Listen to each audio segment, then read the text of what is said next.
Assalamualaikum warahmatullahi wabarakatuh. Sampurasun teman-teman, kembali lagi bersama aku Lala Hie di channel Serem Midnight. Seperti biasa, aku tidak sendirian. Aku tetap selalu bersama suamiku di belakang kamera, dan dia akan membantu untuk menanyakan pertanyaan-pertanyaan yang akan aku jawab, teman-teman. Jadi kalau kalian lihat, kok beda tempatnya, kok bukan di studio, kita lagi ada di luar guys gitu. Nah kira-kira ini sudah cukup malam ya teman-teman, udah mau jam 12 lewat. Suami mau nanya apa nih, suami aku nih? Oke, jadi malam ini belakang ini juga kan latar belakangnya cermin ya. Jadi kita bicara tentang pengalaman hidup yang dijadikan cermin pelajaran di dalam kehidupan kita. Baik itu yang baik maupun yang kurang baik ya, semua menjadi cermin supaya kita bisa belajar. Iya. Nah, malam ini kita mau bahas yang ringan-ringan aja lah, yang mungkin banyak di luar sana yang belum tahu tentang siapa sih Lala, kok apa tiba-tiba muncul anak indigo Lala lagi atau siapa gitu ya. Nah, ini kita mau istilahnya itu flashback ke masa lalu, ke masa-masa kecilnya Lala dulu bagaimana gitu ya. Boleh nggak kira-kira? Aduh, flashback ke masa kecil itu, wah, sangat apa ya, menyeramkan guys. Sedih nanti. Ya udah nggak apa-apa kan. Tapi sebelum kita lanjut, apa dulu tuh? Jangan lupa di like, comment, share, dan subscribe channel Serem Midnight, dan juga nyalakan lonceng notifikasi supaya kalian tidak ketinggalan video-video terbaru dari Serem Midnight. Oke, lanjutkan pertanyaannya. Jadi sekarang ini kan juga banyak bermunculan anak-anak indigo ya, di ya istilahnya orang yang dianggap punya kemampuan dari kecil.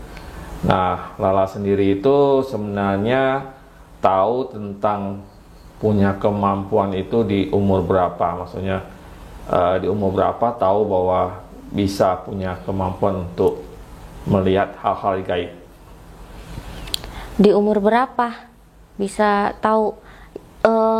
Kalau untuk kasarnya berarti aku nih ini ya, awal mula gitu, diperlihatkan gitu ya.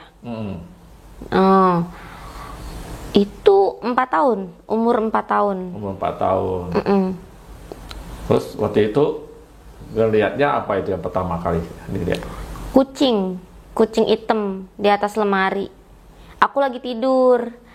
Jadi di rumah tuh lagi ada keluarga dari bapak, adik-adiknya pada datang, uak juga pada datang, uak-uaknya gitu, kakak-kakaknya.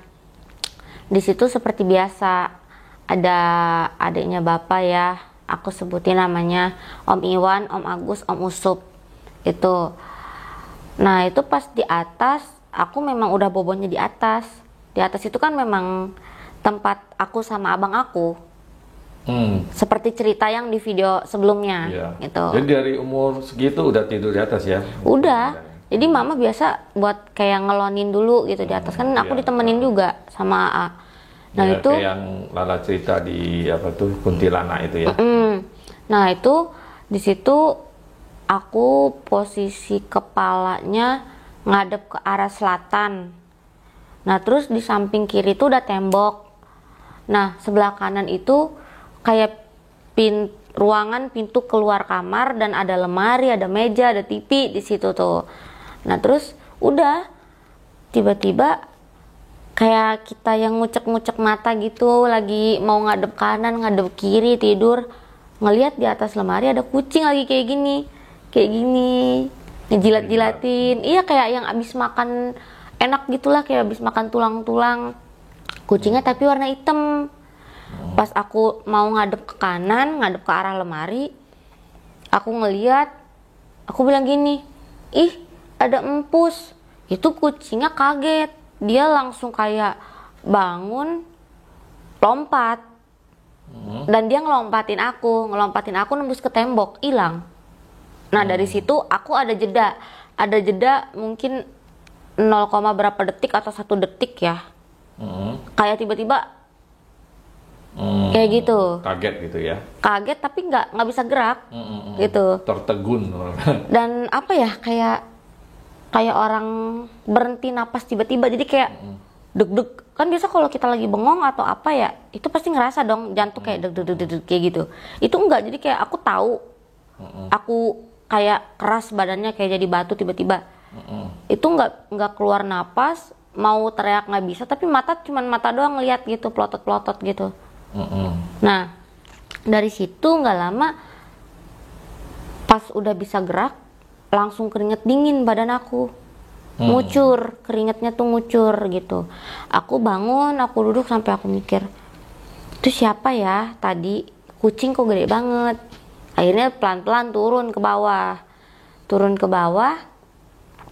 Itu pas dilihat, oh lagi ada bapak, ada adik-adiknya lagi pada ngumpul, mama lagi mondar-mandir tuh masak, ya kan, goreng-goreng lah apalah gitu. Pas aku duduk di situ kan ada bangku kan, aku tiduran lah. Pas tiduran ngomong sama bapak, "Pak, badan Neng nggak enak," ngomong gitu. "Tadi di atas ada kucing gede," aku bilang gitu. Akhirnya pas ini sama bapak dipegangin tuh jidatnya, dipegangin jidat aku, terus bapak manggil dah adiknya itu, si Om Agus, "Gus, pegang nih si Lala," ngomong gitu. Dipegang, "Wah Man, ini mah nurun ke si Lala," ngomong begitu. Oh, dari situ aku cuman panas dingin, jadi kayak cebrek nih telapak tangan tuh. Meriang. Iya, tapi lebih tepatnya kayak ini telapak tangan itu dingin, tapi keringetan. Meriang. Telapak kaki juga dingin, keringetan. Tuh, yang aku rasain. Jadi cuman ini doang nih, 4 doang nih, tangan, telapak tangan sama telapak kaki, udah itu doang. Gitu, anehnya. Nah terus pas di situ ditempelin lah sama bapak. Maksudnya dipegangin jidat aku, dibaca-baca gitu ya. Terus abis itu nggak lama bapak bikin air, kasih aku minum, dan ntar juga enakan. Ada ya kurang lebih 10 menit, abis itu hilang panasnya tiba-tiba. Langsung badan tuh kayak yang kena angin sejuk banget dah gitu rasanya. Nah terus dari situ udah tuh pas kayak gitu, ternyata ya Allahualam ya, kenapa bisa nampakin ke aku, ya mungkin memang aku yang kepilih gitu. Susah juga ya jelasinnya ya, intinya itu aja. Awal mulanya ya itu, di umur 4 tahun aku SD 4 tahun. 4 tahun SD aku. Oke. Jadi sosok pertama ini itu ya kucing besar ya, mungkin kayak semacam macan gitu ya, macan hitam ya. Tapi itu wujudnya bener-bener kucing. Iya, tapi gede banget. Oh, oke. Karena aku aku ngeliatnya kucing sih, maksudnya kucing yang bener-bener kayak masih susah jelasin, pokoknya kucing aja intinya. Terus itu kan yang pertama, terus selanjutnya masih ditampakin lagi nggak sama kucing itu? Itu kucing hitam. Ya ada tampak-tampakin sama kucing, tapi itu pas udah makin kesininya, bukan di tahun ini ya, kayak makin seiring berjalannya waktu, setelah umur 4 tahun itu ternyata kucing itu stay di rumah gitu. Pas aku udah mulai suka tidur di kamar mama ya, itu ada di atas lemari juga. Aku ngeliat dia tuh kayak hari-hari tidur doang gitu loh. Tidur aja, nggak bangun-bangun kucingnya. Bangun cuman jilat-jilat, terputer badan, tidur lagi. Tapi ada di mana waktu kayak yang lagi gentingnya, aku nggak tahu, tiba-tiba hilang. Ya mungkin namanya itu punya, maksudnya yang ngedampingin bapak kali ya. Mungkin bapak ada sesuatu yang genting atau apa, tiba-tiba langsung hilang kayak gitu. Oke, ini kan kalau yang tadi kan sifatnya kan penampakan dan tidak terlalu mengganggu lah ya kalau kita bilang ya. Ya, tapi mungkin kalau anak lain mungkin takut ya mengganggu juga sih. Tapi misalnya yang penampakan selanjutnya ada nggak yang sampai istilahnya ya sangat mengganggu mungkin dan sampai bikin satu ingatan yang sangat membekas gitu? Ada pas maghrib Tuh di umur berapa? umur berapa ya, masih SD juga. Masih SD juga. SD kayaknya kelas, pokoknya intinya masih SD aja. Masih anak-anak juga. Makanya kenapa zaman dulu tuh aku terlalu cepat masuk sekolah gitu, di umur 4 tahun. Pokoknya itu kayaknya umur 7 tahun apa 8 tahun ya, lupa aku. Jadi mama ini sore, mama tuh masak ya kan, biasalah buat makan malam. Itu kan bapak pulang kerja ya kan. Nah terus di situ mama tuh nyuruh yang, Neng beliin mama Royco dong, mau masak gitu kan. Ya itu udah mau maghrib, udah bentar lagi azan gitu. Ya udah, mana gerimis itu, gerimis kecil lah, maghrib pakai payung ke warung itu adalah 5 menit, lumayan jaraknya juga. Nah terus pas balik dari warung nih, ngerasa ada sesuatu. Tiba-tiba dari pinggiran rumah kosong itu kan ada rumah yang paling ujung itu kan rumah hook ya. Dan itu hooknya itu isinya kebun semua, pohon singkong. Ada pohon singkong, ada pohon kapuk gitu. Tiba-tiba siapa coba yang dari situ, orang nggak ada orang gitu loh kasarnya, maghrib dari kebun. Wah kayak gitu. Suara atau apa? Orang. Dan itu bulu semua. Itu maksudnya kayak bukan ngagetin gitu. Iya ngagetin, tapi maksudnya itu siapa gitu loh. Itu aku belum ngerti apa-apa ya. Gitu, belum ngerti apa-apa. Bukan orang lah masa berbulu semua. Ya kalau sekarang udah tahu kalau itu genderuwo. Sampai sekarang masih ada di situ. Dan tiap waktu pulang ke rumah kan, yang aku main ke rumah temen aku kan ngelewatin situ. Aku gini nih, sekarang gue udah punya anak nih, udah nikah nih, aku bilang gitu kan. Itu sosoknya cuman nunduk, masih ada sampai sekarang, dan bentuknya segitu aja. Gitu. Nggak Jadi lupa, ya? aku omongin di batin, nggak inget lu dulu pas gue kecil lo ngagetin gue gitu. Dan itu alhamdulillah sosoknya ya nggak ada respon apa-apa, biasa aja gitu. Nah pas kayak gitu, itu aku tiba-tiba kayak kena apa ya, waktu tuh berhenti pas dia ngagetin kayak gitu. Aku nggak bisa yang namanya jalan karena saking kaget takut. Itu maghrib kan, aku jalan itu kayak ngerasa kaki aku udah cepet tapi aku masih di situ aja. Kayak tiba-tiba slow mo gitu, pelan. Nah di situ aku bingung, aku takut. Akhirnya aku baca ini Lailatul Qadar. Aku baca ayat itu, ayat pendek. Inna anzalnahu fi lailatul qadar. Itu aku nanya, aku baca itu. Nggak lama dari belakang ada Pak Bambang mau ke masjid. Ustadz Pak Bambang bilang, Assalamualaikum, Lala ngapain di sini dek, maghrib jalan. Aku bisa gerak dari situ. Jadi kalau dari Pak Bambang lihat ini, aku tuh kayak yang jalan di tempat, kayak yang masih main becek-becekan begini nih, kayak gitu. Padahal mah aku ngerasa aku udah jalan sekencang mungkin, gitu. Tapi nggak bisa bergerak, bisa pindah. Nah pas digituin sama Pak Bambang, itunya hilang. Udahlah buru-buru nyampe rumah, karena kan mama juga masak buru-buru. Mama ngoceh-ngoceh tuh, lama banget sih ini. Itu karena kan memang tumben bapak yang biasa pulang malam, itu bapak datang sore cepet, pulangnya lagi cepet gitu. Udah dari situ aku ngomong sama bapak tadi Neng ditakutin sama orang, matanya merah gede, terus ada taringnya, giginya tajam. Bapak langsung disamperin. Aku ngikut dari belakang, ngikutin bapak. Di mana? Kata bapak gitu. Itu tuh di situ, aku bilang. Tapi sosoknya tahu nggak kemana? Pas bapak datang, ngumpet masuk ke dalam pohon kapuk. Itu masih ada kok sampai sekarang. Nanti deh Koko kalau misalkan ini ada di belakang rumah Enci, masih ada sampai sekarang itu. Nah terus dari situ nggak tahu diapain sama bapak. Udah sampai sekarang yang aku bilang itu nggak ada ini sosoknya. Itu tuh genderuwo. Terus ya dominannya dia sih. Kalau untuk ketemu pas makin gedenya ketemu sosok-sosok yang serem-serem kayak gitu, aku udah bodo amat karena emang hobi aku suka main petak umpetnya aku tuh di rumah kosong. Jadi aku biasa mainnya itu di rumah kosong, terus main ya namanya dulu aku tuh dibilang bandel ya, anak cewek juga bandel gitu. Kalau ini main petak umpet sampai ke rumah kosong, ke semak-semak, parah deh aku kalau ngumpet. Sampai teman aku aja kalau jaga ya, pas bagian nyari aku aja dia kelelahan. Karena apa?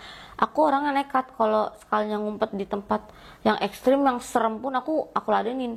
Naik ke pohon mangga, kata orang-orang di situ ada kuntilanak. Aku naik malah ditemenin. Jadi ngumpet di situ nggak ketahuan, ditutupin gitu. Sampai akhirnya nyerah ya udah, besok dilanjutin. Karena ada aku yang nggak ketebak, dia jaga lagi kayak gitu. Main polma juga sama gitu. Jadi malah kuntilannya membantu untuk ngumpet ya? Ya mungkin kalau akunya ibaratnya blow on atau gimana, aku udah diculik kali ya. Dulu pernah ada kasus anak kecil hilang, diculik wewe gombel beneran. Pernah masuk berita, tapi berita koran ya. Aku sebutin kan di daerahnya nih, gak usah apa gimana? Ya inisial aja lah. Ya daerah Banten, Banten siniannya gitu. Itu ini apa namanya? Anak kecil itu hilangnya di daerah nggak jauh dari perumahan aku. Ketemunya di mana? Ketemunya tuh ke arah yang mau kita ke sono kok, ke Dandan. Sono. Itu ketemunya di situ. Terus semua warganya pada ngetok-ketok pakai apa sih namanya? Panci, kenceng segala macem. Tuh dulu tuh nggak tahu kenapa ya kok bisa gitu. Kok bisa, maksudnya itu lagi musim apa gimana ya? Kalau wewe gombel tuh apa itu? Maksudnya dia memang musiman apa gimana? Tiba-tiba nyulik orang, anak kecil. Katanya kan memang wewe gombel itu suka sama anak kecil, senang sama anak kecil, jadi dia asuh, kayak dia ambil untuk diasuh gitu.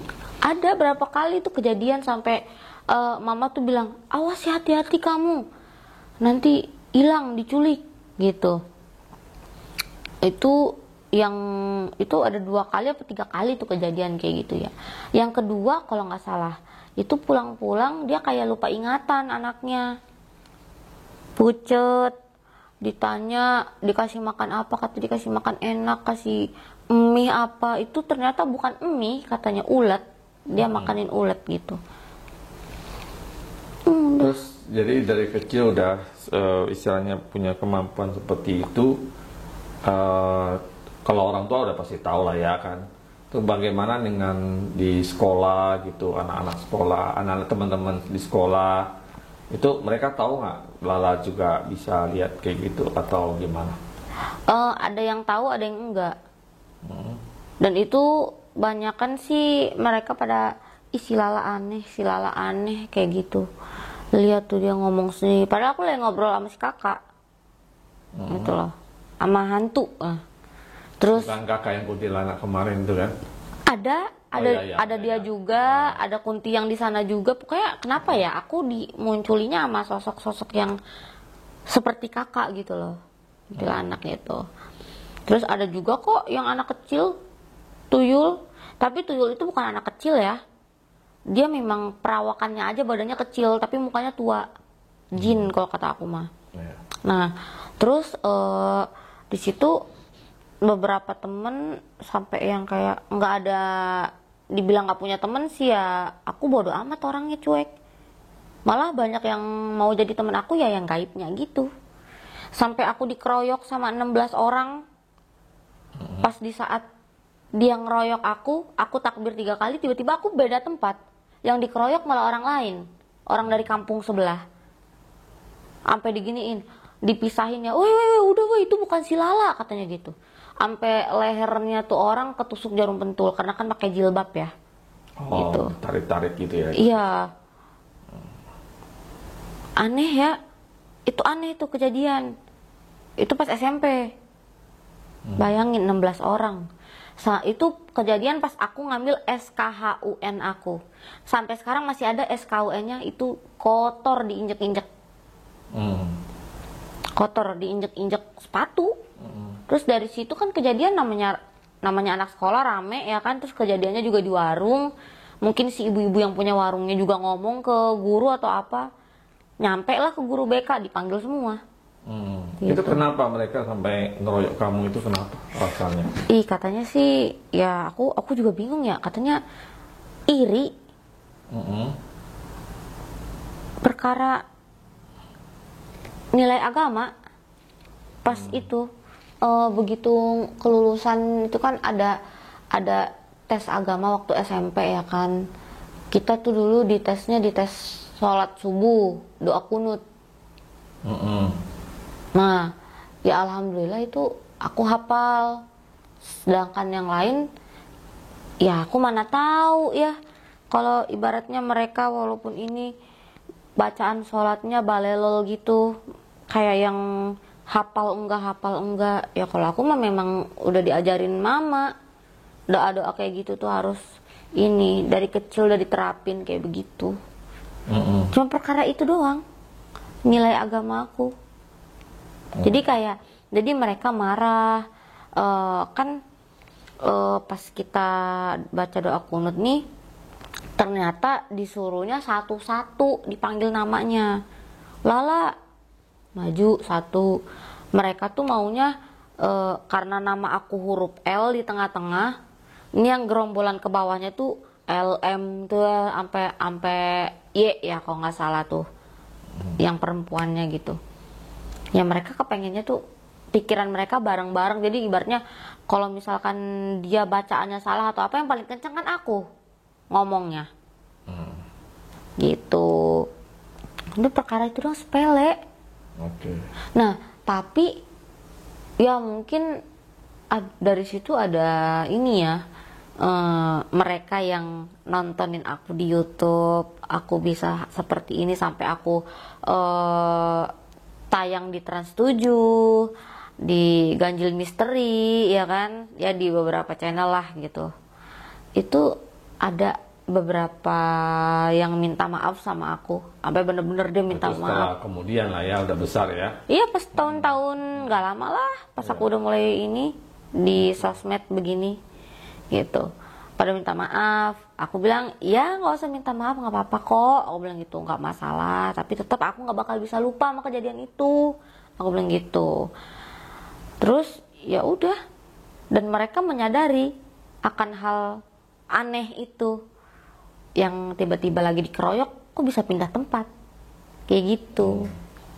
Terus anak indigo kan bermacam-macam, sedangkan Lala waktu masih kecil sampai segitu, kira-kira kemampuan apa saja sih yang bisa gitu kan? Ada anak indigo yang bisa lihat masa lampau, masa lalu, kehidupan masa lalu. Ada yang bisa lihat masa depan ya. Ada yang macam-macam kemampuannya kan. Dengan Lala sendiri itu lebih kemana gitu? Apa hanya ya kan ada yang cuma hanya ngelihat makhluk halus saja atau gimana? Lebih kemana? Aduh gimana ya ngomongnya, susah sih ya. Aku sebenarnya nggak pernah mengaku diri aku indigo ya. Aku hanya bilang ya Lala mah memang dari kecil seperti ini. Sampai ada tetangga yang bilang, bawa bu ke Ustadz Danu di Rukiah si Lala, ngomong kayak gitu. Masih ada kok tetangganya. Terus ya mikir, emang kenapa akunya? Orang aku nggak gimana-gimana kok, nggak aneh gitu kan. Terus udah tuh dari situ ya orang bilang, masa sih bu si Lala bisa seperti ini masih. Ya kita mah mikirnya gini, emang siapa sih yang kepengen kayak gini? Emang aku tiba-tiba request gitu, mah lahirin Lala dong ke bumi, aku nanti bakal jadi indigo. Nggak tahu, mungkin aku arwahnya masih main ayunan di surga, mana aku tahu ya kan. Yalah, orang bisa terlahir ke bumi mungkin karena aku dulu masuk surga. Gitu. Jadi maksudnya ya kemampuan yang bisa lihat masa lalu nggak, misalnya masa lampau orang. Flashback itu mesti pakai energi gede dan nanti ujung-ujungnya pasti aku pingsan. Gitu. Ya nggak juga sih. Maksudnya itu ya tergantung gimana aku. Kalau misalkan aku masih terus-terus ngasah, kemungkinan aku akan lebih powernya lebih strong gitu. Kalau untuk flashback ya insya Allah kalau dikasih, ya gitu.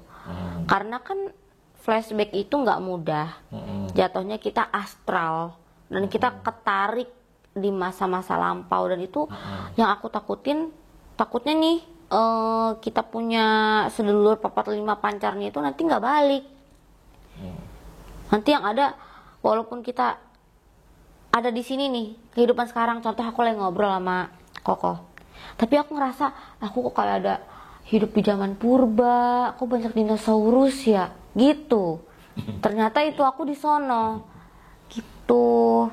Terus kalau yang tadi Koko bilang melihat masa depan atau apa, aduh itu udah ngalahin takdir ya. Kalau kayak gitu itu hanya Tuhan yang tahu, hanya Allah yang tahu, kita mah nggak bisa. Iya. Lebih tepatnya kalau aku dikasih kisi-kisi, kasarnya dikasih tanda-tanda gitu ya, kayak yang cerita di iya, video gitu. dikasih mimpi, tapi kan itu Allahualam terjadi atau enggak. Intinya itu ambil positifnya, kita harus lebih hati-hati supaya tidak terjadi. Atau lebih kasarnya kita berdoa gimana caranya ya Allah supaya tidak dipertemukan bencana-bencana alam gitu loh. Iya, ini kan sekaligus menjawab ada beberapa komentar yang di video Megatrust yang dalam mimpi tentang bencana yang ya gak tahu kapan terjadinya, tapi mimpi itu yang ada orang yang kayak nganggap Lala itu kayak ngeramal segala macam, padahal dia nggak apa istilahnya nggak nonton kontennya mungkin secara full ya. Sehingga ya nganggapnya seperti meramal, padahal cuma hanya menceritakan mimpi. Jadi ini sekaligus juga menjelaskan kepada yang nonton bahwa Lala bukan seorang peramal, seorang prediksi, tapi kalaupun misalnya ada visi atau vision ya, atau satu hal yang disampaikan ya itu ya melalui mimpi, dan kita nggak tahu itu benar atau enggak, terjadi atau enggak, ya nggak tahu ya semuanya itu. Terus juga ada yang komen kan pendampingmu tuh iblis atau apa itu ya. Ya gimana ya ngomongnya ya, susah nih. Kasarnya gue kepengen tidur tuh tenang ya kan, kepengen tidur tuh mimpi yang bagus. Siapa sih yang kepengen mimpi kayak begitu ya kan. Nah terus buat kalian yang bilang alah ini nggak ada kejadian gini, ya kita juga nggak kepengen itu terjadi. Itu tiba-tiba loh mimpi. Bedain orang ramal sama mimpi. Orang mimpi kan nggak pernah kepikiran. Masa mau tidur kira-kira tsunami nggak ya ini, enggak gitu loh.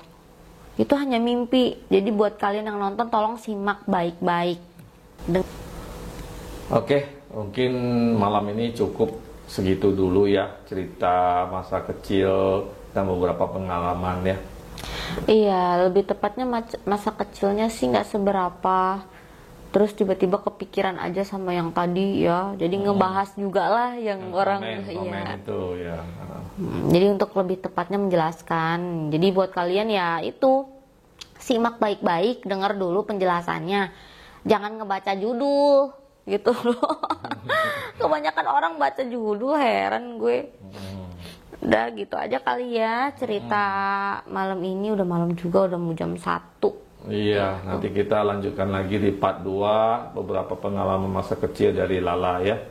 Jadi biar nggak bosan juga, nggak panjang-panjang, nanti pada bosan gitu.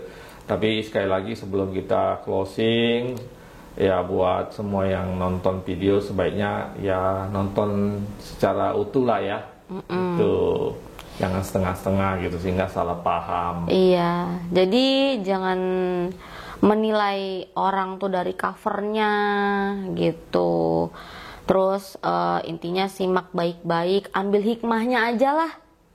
Walaupun kalian mendapat kabar, oh ini akan seperti ini, ambil baiknya aja, berdoa gitu loh. Kan aku udah ngejelasin di situ, semoga tidak terjadi dan kita harus lebih banyak-banyak berdoa gitu. Dan jangan lupa budaya leluhur tetap harus kita hormati. Oke teman-teman, sekian video dari Serem Midnight. Buat kalian yang punya cerita-cerita horor, cerita mistis, pengalaman-pengalaman spiritual, boleh langsung kalian DM ke Instagramnya Serem Midnight. Barangkali ada cerita yang menarik dan kalian siap kita undang ke studio, atau kalian ingin kita bawakan ceritanya, boleh ya teman-teman, lumayan kan buat beli cilok sama abangnya gitu. Oke, makasih. Sampai ketemu di video selanjutnya. Bye.